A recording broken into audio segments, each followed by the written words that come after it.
Este es mi primo llamado Michaela. Ella es biracial y mitad jamaicana. Su padre estaba en el ejército.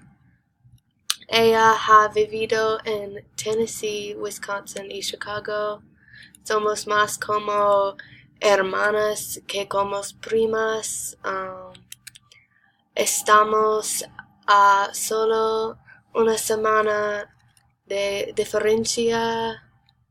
Fui a visitarla para las vacaciones de primavera de este año. Ella es una cantante y actriz muy talentosa. Ella puede tocar el piano. Ella va a Universidad de Bellas Artes en Chicago llamada Columbia College. Ella audicionó para The Voice el año pasado.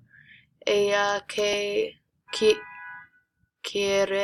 quiere mudarse a Nueva York cuando se gradúe de la universidad.